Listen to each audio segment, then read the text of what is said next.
So in terms of brands then, would you say that Coke is an innovative brand, or would you say it's not because it's such an old brand? Coca-Cola owns over 100 brands.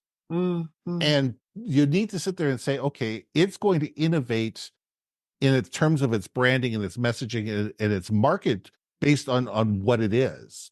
But if you're looking at the traditional sugary, fizzy water, people buy it because it's old and true. mm. It's about emotion. It's about evoking, remembering. It's about tradition. And that's why people come back to Coca-Cola every single year, is because it is, what it's always has been.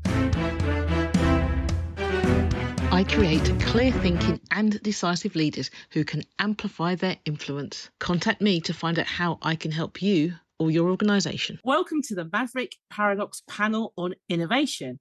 At the Maverick Paradox, we strategize, innovate, and execute to catalyze transformation. We do this by utilizing Maverick leadership principles to enable individuals, business owners, and organizations to thrive in complex, constantly shifting environments. This panel is made up of Maverick Paradox Media's featured columnists who are unable to join the other innovation panel. And as we work asynchronously, I thought it would be fun to come together to look at innovation through the lens of their experts as well. Okay, so first, let me introduce you to Ben Baker. Hi, Ben. Hello, Judith. How are you? I'm good, thank you. Now, Ben has over 25 years of experience guiding clients through effective communication amidst change. He's a master storyteller, and through his engaging content, Ben empowers individuals to understand the why behind change and unleash their potential for growth. So, Ben, I know you're all about effective internal communication to align teams. So tell me, how can companies do this in an innovative way? Well, the question is it innovative or is it iterative? I mean, I take a look at things and sit there and say, most things under the sun are iterations of the ideas out there. There's thousands of different concepts. It's just a matter of figuring out which are the best concepts for you. There's technology out there, there's practices, there are ideas out there. And the best thing that companies can do is not try to be like everybody else, but try to be like them. And sit there and say, who are they as an organization? What do they believe? Why do they believe it? Where are they trying to go and why are they trying to get there? What is holding them back? And how do they sit there and go, all right, how do we take all these factors and build a bridge from where I want to be from where I am? And I think that if we take a look there and we look at things and sit there and say, as leaders, our job is to inspire, our job is to communicate, our job is to listen, our job is to help people understand how change is going to be good for them as well as good for the corporation.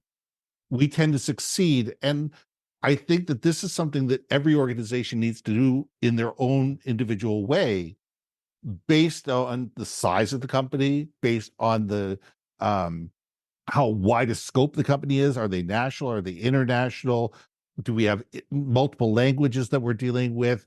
What's the culture of the organization? There's a whole bunch of different factors. But once those things are understood, it comes down to sit there and say, all right, how do we tell a story that everybody's not only going to listen to, but they're going to embrace, they're going to internalize, they're going to recall, and they're going to retell? It's brilliant, Ben. Thank you for that. So I'm curious about the narration of stories. Is there a way to make the stories innovative, or should we not, in terms of communication, should we not worry about making it innovative? Should we just try to tell the story? I think you need to tell stories in such a way that they are understood and they're valued.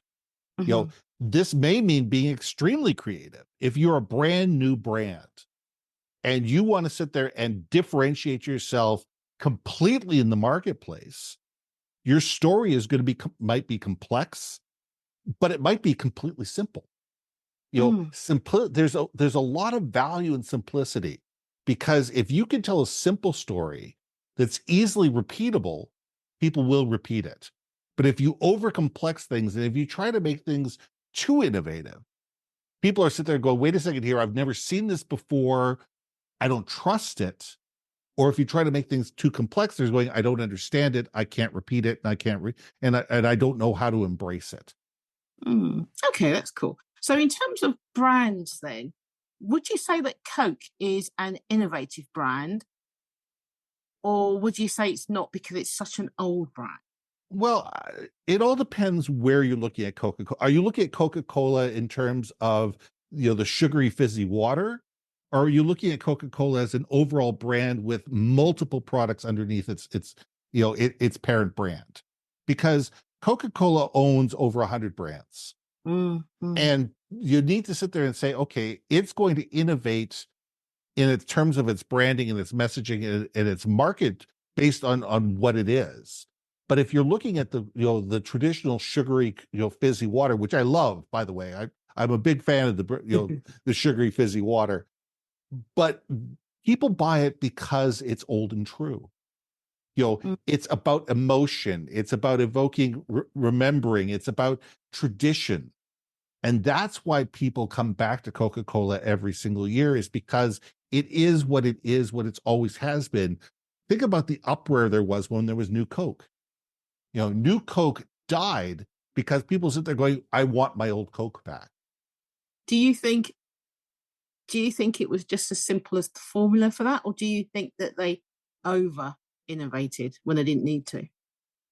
I think that they got scared of the Pepsi challenge. Let's be plain and simple about it. What it was a response to the Pepsi challenge, where they're sitting there going, oh my God, there's a certain percentage of people out there that actually like Pepsi. We need to change. And I'm sitting there going, if you look at the market share of Coca-Cola and Pepsi over the last 50 to 75 years, there's probably a delta of 3 to 5%. There's 3 to 5%, but don't forget, there's probably billions of dollars within that 3 to 5%. And that's what they're fighting over. Coke, people that are diehard Coke fans are diehard Coke fans. People that are Pepsi fans are diehard Pepsi fans. And people who love 7-Up are never going to drink either or. But what we need to understand is we're fighting over those 3 to 5% whose mind could change. And I think that the response of the New Coke was going, oh my God, how do we get those people back? And I think that they did it the wrong way, but only time told. Brilliant. Thank you for that, Ben. And next up, we have Jo Farmer, who was diagnosed with autism later in life, and she's dedicated to advocating for better understanding and utilization of the skills of autistic and neurodiverse individuals. So through her own personal journey and insights, Jo champions diversity and empowerment, encouraging readers to embrace diverse perspectives and unlock the full potential of every individual. Welcome to the panel, Jo. Thank you. It's a pleasure. So, Jo, I understand that you open up the mysterious world of autistic people to help increase understanding of how to work with them. So tell me more about innovation and autism. Put very simply, the autistic brain is just wired differently. It operates differently. You've got Microsoft and you've got Apple. Everyone has one which they've used most or have a preference for. The autistic mind is wired differently. It sees the world differently, and it sees different possibilities where others simply do not see it.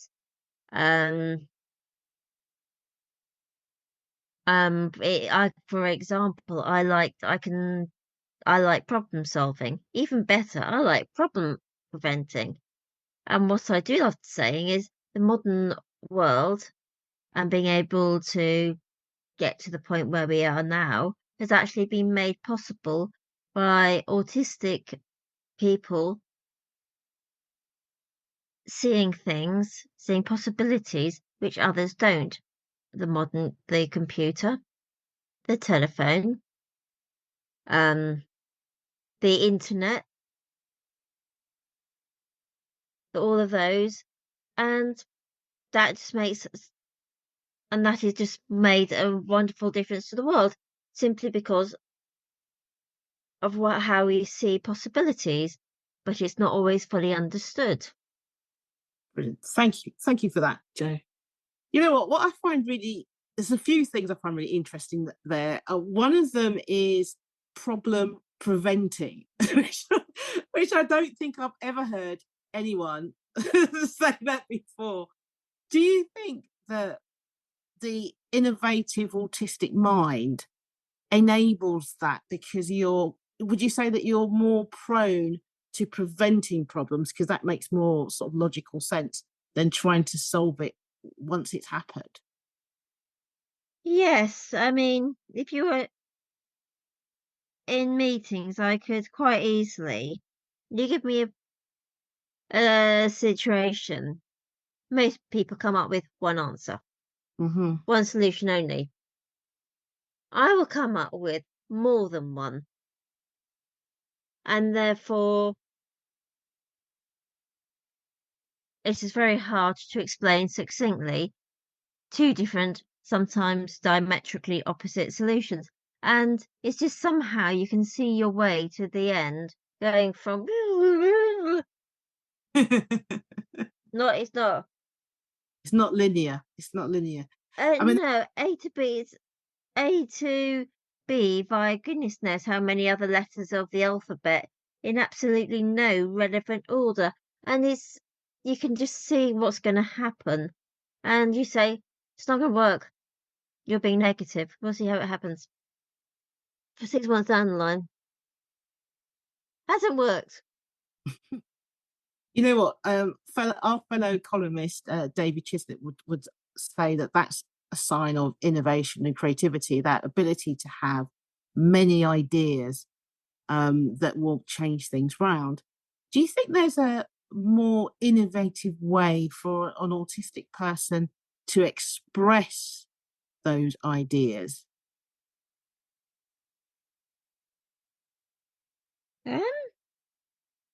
More innovative. Sometimes one way of doing it is to talk at somebody, or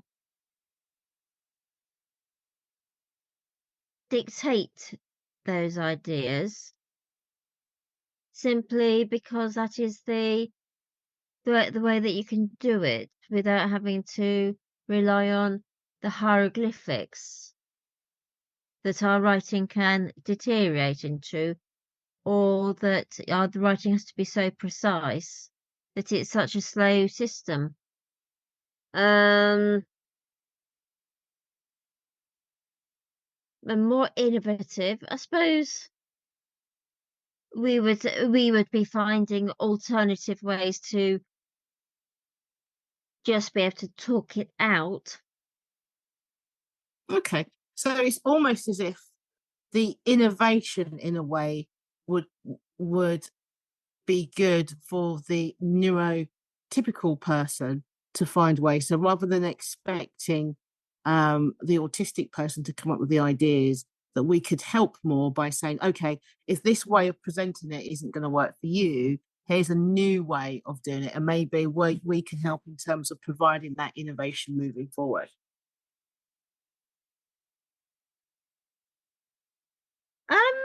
Possibly, yes.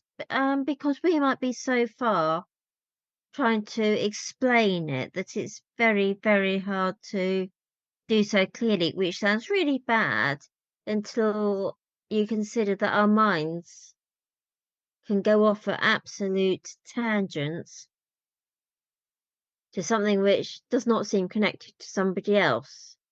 Mm-hmm. But Gotcha. for us, there is. Okay. Thank you for that, Joe. So, guys, thank you so much for sharing your thoughts there on innovation from your own perspective, from your own expertise. Now, I think before we wrap up, it'd be really interesting to know how you see innovation in the things that you're writing about in the magazine. I'm going to kick off with you, Ben. Sure. What I look is trying to explore where we are and where we could be. I mean, for me, a lot of it comes down to the word of the day is AI. And to sit there and say, how does AI, artificial intelligence or artificial intelligence, help us or hinder us in terms of our communication styles as we try to navigate both our personal lives and our corporate lives? And to sit there and say, how do we utilize this tool? Because that's all it is. It's a tool, and it's either a hammer or it's a drill. And it's in the hands of the actual people itself. How can these tools be used to be able to enhance communication and enable people to understand each other more effectively? So that's really where I'm fascinated moving forward. Brilliant. Thank you, Ben. And what about you, Joe? How do you see innovation in the things that you write about in the Maverick Paradox magazine? The innovation is just being able to express it from an autistic person's point of view, which seems very, very plain and boring, and surely everybody with autism expresses themselves exactly how they want to. No, we spend our lives masking, not being ourselves, trying to fit in with the world. I write things how I write things from my life experience, from what I've heard from others. I just put it plain and simple, and an innovation is making something complicated. My innovation, I feel able to express myself how I express myself on what might seem incredibly simple issues. For an autistic person, life is not simple. Communication is not simple. Fitting in is not simple. Being yourself, that is no simple decision to make. Disclosing it, not a simple decision. My innovation, I will speak how and just express it myself and help people understand what it is like for me. Okay, brilliant. And thank you so much for writing for the magazine. The Maverick Paradox magazine.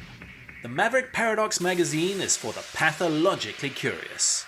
Written by a swagger of socialized mavericks who are divergent thinkers, the magazine tackles the biggest issues affecting maverick leaders today. You might be a business owner or a leader within an organization who wants to have your thinking challenged, to be exposed to a diversity of thought, or to learn from diverse experts in their fields. If so, the Maverick Paradox magazine is for you.